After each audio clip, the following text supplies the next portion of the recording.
এমন ক্রিমি এবং cheesy pasta যারা এখনও খাননি তাদের জন্য আজকের এই রেসিপিটি। আসসালামু আলাইকুম, সবাই কেমন আছেন? আজকের ব্লগে আপনাদের সবাইকে স্বাগতম।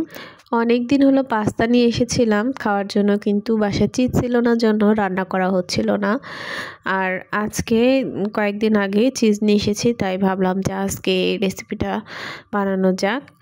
চিজি পাস্তার জন্য আমি পেঁয়াজ, মরিচ, মাশরুম আর সসেস ব্যবহার করছি। এতে আমার বাসায় চিকেন ছিল না, এটাতে চিকেন দিলে আরেকটু বেশি মজা লাগতো। যাই হোক, আমি চিকেন ছাড়াই আজকের এই রেসিপিটা শেয়ার করছি। এইভাবে খেতে অনেক মজা হয়েছিল।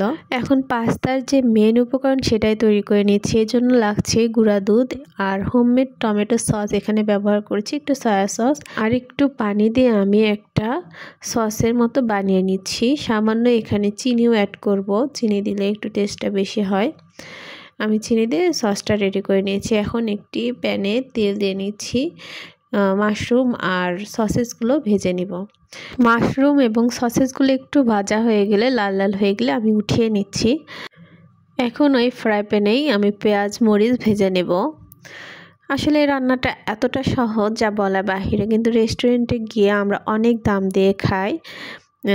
আর বাসায় বানিয়ে নিলে পেট ভরে খাওয়া যাবে অল্প কিছু উপকরণ দিয়েই। পেঁয়াজ মরিচ ভেজে নিয়ে আমি পাস্তাগুলো দিয়ে নিলাম। পাস্তাগুলো দিয়ে একটু লবণ দিয়ে নিয়েছি, তারপর সসেসগুলো দিয়ে আবার একটু ভেজে নিলাম। ভেজে নেওয়া হয়ে গেলে আমি আগে থেকে যে রেডি করে রেখেছিলাম সসটা, সেটা দিয়ে নিচ্ছি। কি বলবো, এটার টেস্ট একবার বাসায় বানিয়ে খেয়ে দেখতে পারেন। আর আপনাদের কাছে চিজ না থাকলে আপনারা এই দুধের মিশ্রণটা দিয়ে রান্না করে খেয়ে দেখতে পারেন, অনেক মজা হয় খেতে। রেস্টুরেন্টের পাস্তার স্বাদটাকেও হার মানিয়ে দিবে। আর এটা সবসময় গরম গরম খেতে আসলে বেশি মজা।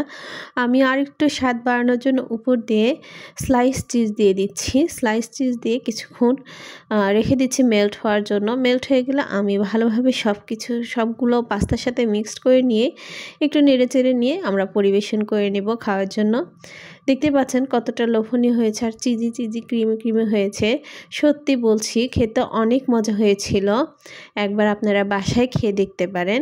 এই যে আমি উঠিয়ে নিচ্ছি আমাদের খাওয়ার জন্য। আর আজকের ভিডিওটা যদি আপনাদের কাছে ভালো লাগে অবশ্যই লাইক, কমেন্ট এবং বেশি বেশি শেয়ার করে দিবেন। যাই হোক, আজকের এই এত সহজভাবে রান্না করেছি। আর আপনারা যদি ইচ্ছা করেন তাহলে কিন্তু খুব সহজেই বাসায় বানিয়ে নিতে পারেন। আমরা সবাই মিলে এই পাস্তাটা খেয়ে নিচ্ছি। আর নিজে বানিয়েছি সেজন্য না, সত্যি অনেক মজা হয়েছিল। সেই দিনও রেস্টুরেন্টে খেয়েছি, রেস্টুরেন্টের চেয়ে অনেক ভালো লেগেছে আমার কাছে। আর আমার ছেলেটার খাওয়া দেখুন, সবাই ওর জন্য একটু মাশাআল্লাহ বলে দিবেন। সবাই ভালো থাকবেন, সুস্থ থাকবেন। আজকের ভিডিও এখানেই শেষ করে দিচ্ছি। আল্লাহ হাফেজ।